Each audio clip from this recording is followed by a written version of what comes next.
ओम गणेशाय नमः। नमस्कार, मैं अविनाश सिंह। आज हम बात करेंगे कर्क राशि, कर्क लग्न के जातकों के लिए कैसा जा रहा है फरवरी 2026 का महीना।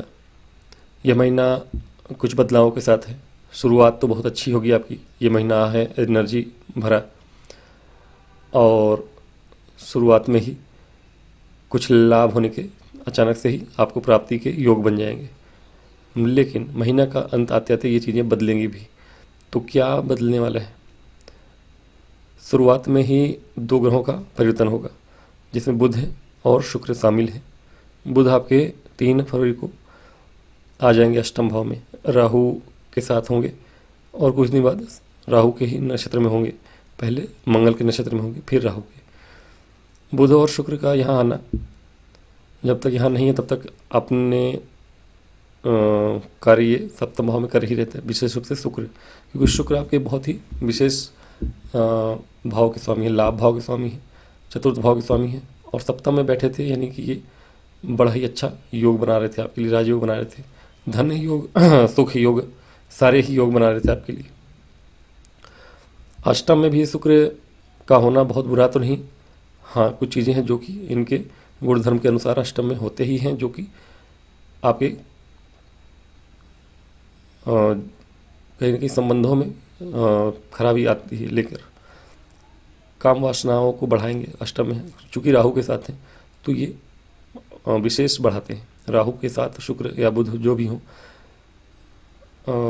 चीज़ों को वृद्धि करते हैं राहु। तो इनके साथ विशेष रूप से ऐसे छोटे ग्रह जो कि दूसरों के इन्फ्लुएंस बहुत आते हैं। शुक्र इनके गुरु हैं, हालांकि इन्फ्लुएंस में बुध ज़्यादा आते हैं, लेकिन शुक्र का अपना ही गुणधर्म है, और अष्टम में आके ये आपको विशेष रूप से विपरीत लिंग के प्रति आकर्षित करते हैं। तो वो आपके मैरिड लाइफ को परेशान करेगा। वो वैसे भी मैरिड लाइफ में चीज़ें आपकी अच्छी नहीं है। मंगल का यहाँ होना बहुत अच्छा है आपके लिए, उस पर भी बात करूँगा मैं। डबल राजयोग बना रहे हैं, लेकिन कुछ चीज़ें हैं जो ध्यान देने वाली भी होंगी। बात पहले बुध और शुक्र की करते हैं। बुध आपके लिए 12 भाव के स्वामी है। 12 भाव के स्वामी का अष्टम भाव में होना अच्छा है। ये राजयोग, विपरीत राजयोग बन रहा है आपके लिए। विमल नाम का ये राजयोग बनता है, और ये ठीक भी है। और आपके चूँकि बुध है, थर्ड हाउस के भी स्वामी है, यानी कम्युनिकेशन से जुड़े हुए जो भी लोग हैं, विदेशी क्लाइंट हैं आपके, मैनेजमेंट फील्ड में हो या किसी भी अन्य क्षेत्र में वर्क फ्रॉम होम कर रहे हो आप, ऐसे लोगों के लिए अच्छा है। कंसल्टेंसी के फील्ड में हैं, ट्रैवल एजेंसी वगैरह में हैं, एस्ट्रोलॉजर हैं, पामिस्ट हैं, ऑनलाइन वर्क फ्रॉम होम ऐसा कुछ भी कार्य कर रहे हैं, यातायात से जुड़े हुए किसी भी काम में हैं, उस सब के लिए बहुत अच्छा समय है। आपको कहीं ना कहीं इस महीने यात्राएं करने को मिलेंगी। यात्राएं जो होंगी आपके लिए सफलता भरी होंगी। यात्राएं करते हैं विशेष रूप से बुध आपके लिए उन यात्राओं को, और यात्रा ना भी करें, यात्रा तो होगी आपकी, यात्रा ना भी करते हो, लेकिन हाँ, अगर बैठे बैठे भी काम करते हैं आप, ऑनलाइन भी काम करते हैं तो चलेगा, लेकिन यात्राएं करते हैं तो सफलता प्राप्त होगी। यात्राएं करनी पड़ सकती हैं, तो फर्स्ट हाफ में ज़्यादा यात्राएं आपके लिए सुखद हैं। फर्स्ट हाफ में नहीं, 20 फरवरी तक, 20 फरवरी तक के लिए यात्राएं करते हैं तो ठीक है, अच्छा है, आपके लिए लाभदायक होगी। अचानक से पैतृक संपत्ति वगैरह का काम बनेगा शुक्र के आने से वहाँ पर, चूँकि प्रॉपर्टी भाव के स्वामी लाभ भाव के स्वामी है, अष्टम में आ रहे हैं, यानी अचानक से आपके पैतृक संपत्ति का कोई काम बन सकता है। कोई भूमि प्रॉपर्टी परचेस कर सकते हैं आप, या मिल सकता है आपको। राहु के साथ हैं तो यात्राएं तो करेंगे आप, बुध और शुक्र दोनों ही। तो ये महीना आपको थोड़ा सा भाग दौड़ और हेक्टिक करने वाला हो सकता है, काम की अधिकता भी होगी। बुरा नहीं है इन दोनों का ग्रह गोचर अष्टम में। थोड़ी सी ध्यान कब रखना है आपको? सेकेंड हाफ में। सूर्य 13 फरवरी तक यहीं पर हैं, और सूर्य और मंगल जब यहाँ होंगे, शुक्र जब तक यहाँ थे तब तक चीज़ें अच्छी थी, अभी भी अच्छी हैं। मैंने बताया मंगल डबल राजयोग बना रहे हैं। पहला तो आपके केंद्र त्रिकोण राजयोग बना रहे हैं, क्योंकि केंद्र के भी स्वामी है, पंचम भाव के स्वामी है, और सप्तम भाव में बैठे हैं, तो केंद्र त्रिकोण राजयोग बन रहा है आपका। और रोचक नाम का योग भी बन रहा है, क्योंकि 10 मेष भी हैं, तो ये अच्छा है। और 23 फरवरी तक है ये, तो ये भी अच्छा है कि 23 फरवरी तक आपके कार्य क्षेत्र में आपके पास अथॉरिटी रहेगी, जिसमें कि 13 फरवरी तक सूर्य और मंगल दोनों साथ में हैं, और मंगल उच्च के हैं, हालांकि अस्त हैं लेकिन उच्च के हैं, सूर्य के साथ हैं। तो 13 फरवरी तक आपके अधिकारियों से बॉसेस से बनेगी। जो भी काम करते हैं आप कार्य क्षेत्र में, नौकरी पेशा है जो लोग, उनके लिए समय अनुकूल रहेगा, बहुत अच्छा है। लेकिन उसके बाद चीज़ें थोड़ी सी नॉर्मल नहीं रहेंगी। जैसे जैसे ये महीना आगे बढ़ता जाएगा आपके लिए चीज़ें थोड़ी मुश्किल होती जाएंगी। जैसे जैसे ग्रह अष्टम भाव की ओर गोचर करेंगे तो वो आपके जीवन में थोड़ी बहुत बदलाव, परिवर्तन, संघर्ष लेकर आएगा, क्योंकि अष्टम भाव संघर्ष का भी है।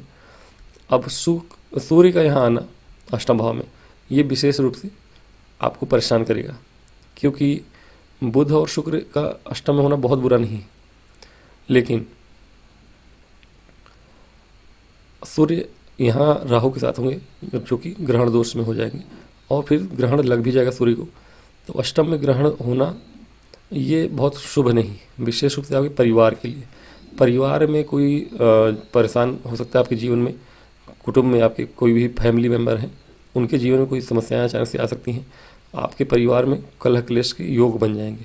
वाणी पर अपने स्वयं के भी संयम रखिएगा, क्योंकि वाणी भाव के स्वामी है सूर्य, और सूर्य अष्टम में आके वाणी को, अपने भाव को देखते भी हैं। तो पैतृक संपत्ति से जुड़ा हुआ कोई मैटर है उस पर हो सकता है कि बाद में विवाद हो जाए। केतु हैं तो परिवार में विवाद होने की संभावना बढ़ी, और वो भी पैतृक संपत्ति को लेकर ही बढ़ रही। तो धन संपत्ति आने के जितने योग बने हैं उस संपत्ति के कारण आपके परिवार में कलह क्लेश भी हो सकता है, इस बात का भी ध्यान रखिएगा सेकेंड हाफ में। और ससुराल पक्ष में भी ऐसा कुछ हो सकता है, तो आपके स्वयं के परिवार में या आपके ससुराल में कलह क्लेश के योग बन जाएंगे धन संपत्ति को लेकर। तो इस बात का विशेष ध्यान रखिएगा। सूर्य ग्रहण में जब आएंगे तब सेकेंड हाफ में ये चीज़ें आपके लिए बहुत शुभ नहीं होंगी। हाँ, मंगल एक तरफ से आपको व्यापार में और कार्यक्षेत्र में सफलताएं दिलाते रहेंगे, लेकिन संबंधों के लिहाज से ये महीना अच्छा नहीं है। पहले मैरिड लाइफ में ये समय अच्छा नहीं रहेगा। हाँ, सूर्य के यहाँ चले जाने के बाद जब मंगल यहाँ अकेले बचेंगे तो आप लव लाइफ को मैरिड लाइफ में बदल सकते हैं। तो वैलेंटाइन डे जो होगा वो आप लोगों के लिए अच्छा हो सकता है। वैलेंटाइन डे अच्छा क्यों होगा उस पर भी चर्चा करेंगे। मैं ऐसा नहीं कहूँगा कि बहुत बुरा ही महीना है। हाँ, धीरे धीरे चीज़ें बदलेंगी, अवश्य कार्यक्षेत्र में भी बदलाव आएगा जब मंगल यहाँ आएंगे। लेकिन पहले 13 फरवरी को जब सूर्य यहाँ जाएंगे और मंगल अकेले यहाँ बचेंगे तो 14 फरवरी से लव लाइफ में आपकी चीज़ें अच्छी होंगी थोड़ी। और ये आपके वैलेंटाइन डे के समय आप चाहें तो प्रपोज कर सकते हैं, लव लाइफ को मैरिड लाइफ में बदल सकते हैं। तो ये एक अच्छा मौका रहेगा अगर पहले से ही आपकी जीवन में उथल पुथल ना हुआ हो तो चीज़ें अनुकूल हैं। मैरिड लाइफ में तो समय बहुत अच्छा नहीं था, और ससुराल पक्ष से भी बाद में चीज़ें बिगड़ेंगी आपकी, लीगल इश्यूज आ सकते हैं बहुत लोगों के। चूँकि मंगल देखिए अस्त भी हैं, उच्च के भले हो रहे हैं, सूर्य भी यहाँ थे, और राहु सूर्य फिर बाद में यहाँ मंगल का ज्वाइन हो रहा 13 फरवरी के बाद, 23 फरवरी के बाद मंथ एंड में, और फिर बुध का यहाँ वक्री हो जाना। ये दिखाता है कि चीज़ें आपकी बहुत अच्छी तो नहीं जा रही हैं। मंथ एंड आते आते बहुत लोगों के डाइवोर्स वगैरह के केस फाइल हो सकते हैं। ससुराल पक्ष से मैटर आपका जुड़ जाएगा। हालांकि जो सप्तमेश है वो शनि है, और शनि भाग्य भाव में है, तो कहीं ना कहीं अब ये चीज़ें हैं कि ससुराल पक्ष में हो सकता है कि उथल पुथल हो, लेकिन मैरिड लाइफ आपकी बच जाए। अगर आपके बचने होंगे, चांसेस होंगे, आप पति पत्नी के बीच चीज़ें अच्छी होंगी, ससुराल पक्ष बीच में मैटर में ना पड़ रहा हो तो। खाली ससुराल पक्ष से ही मैटर है, पति पत्नी दोनों ही चाहते हैं कि मैरिड लाइफ बचा रहे तो बच जाएगा, लेकिन हाँ चांसेस ज़्यादा है। हाँ, नया विवाह करने, नया संबंध के लिए तो ज़्यादा अच्छा है, कुछ ज़्यादा ही संबंध अच्छा बनाने के लिए तो आतुर रहेंगे आपके कुछ शुक्र और राहु साथ में, जैसे कि मैंने पहले कहा। तो अनैतिक संबंधों की ओर जा सकते हैं जो कि अच्छा नहीं है। आपके योग शुभ संबंधों के बन रहे हैं। लव लाइफ में कोई प्योर आपके जीवन में है, उससे आपके विवाह के योग बनेंगे तो अच्छा है। व्यापार और कार्यक्षेत्र, रियल इस्टेट वगैरह, विदेशी क्लाइंट, ये सारे मिलेंगे आपको, लेकिन आपके स्वास्थ्य, आपकी माता जी के स्वास्थ्य और आपके ससुराल पक्ष से मैटर, इन सब से आपको बचना होगा, विशेष रूप से सेकेंड हाफ आते आते 20 फरवरी के बाद से बुध भी लास्ट में वक्री जाएंगे, मंगल यहाँ आ जाएंगे।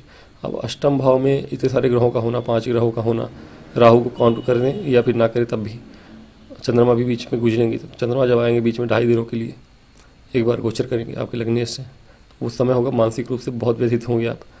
और चोट चपेट मंगल के आने के बाद और सूर्य, अब चोट चपेट की घटनाओं में भी वृद्धि हो सकती है, परिवार में लड़ाइयाँ, वाणी आपकी खराब होना, ये सब चीज़ों से बचना होगा आपको सेकेंड हाफ में। फरवरी का सेकेंड हाफ बहुत ज़्यादा शुभ नहीं जा रहा है आप लोगों के लिए, इस बात का विशेष ध्यान रखिएगा।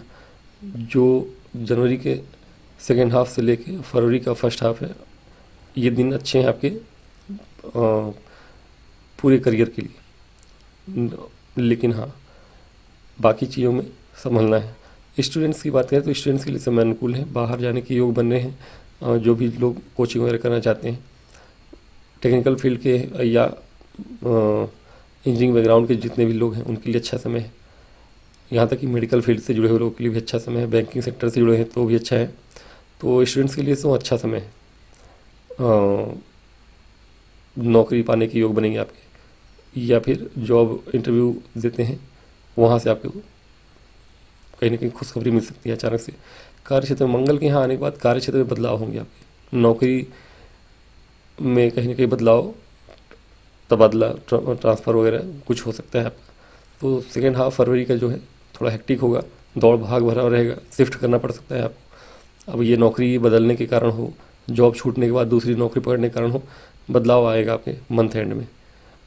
स्टूडेंट के लिए लेकिन ठीक समय है, पढ़ने वाले जो भी हैं टेक्निकल बैकग्राउंड के हों या ना हो, मेडिकल फील्ड से जुड़े हों, इन सब के लिए, टीचिंग से संबंधित जो भी लोग हैं उनके लिए अच्छा है।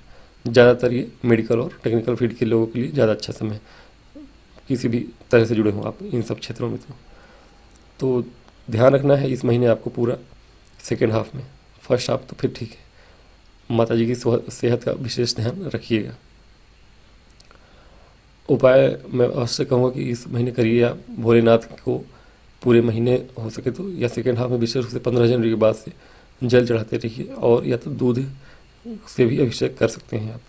शिवरात्रि पड़ रही है अगर इस महीने, शिवरात्रि में आप अपनी राशि अनुसार चीज़ों को अर्पित करें भोलेनाथ पे, और शिव मंदिर में जाके हनुमान चालीसा पढ़ना और गाय को हरा चारा खिलाना या बतासे खिलाना, ये दोनों ही चीज़ें खिला सकते हैं गाय को, ये भी अच्छा उपाय रहेगा आपके लिए। और हनुमान चालीसा पढ़ते तो अच्छी बात है, नहीं कुछ है तो दुर्गा सप्तशती के कवच का पाठ करिए। मंथ एंड में चीज़ें आपकी बहुत ज़्यादा फेवर में नहीं है, इस बात का ध्यान रखिएगा। और जिनकी कुंडली में है परेशानियां नहीं चल रही हैं आपके जीवन में, दशाएं अंतर्दशाएं अच्छी चल रही हैं, उनके लिए ये समय कोई कष्टकारी नहीं होने वाला, उनके लिए अच्छा समय है।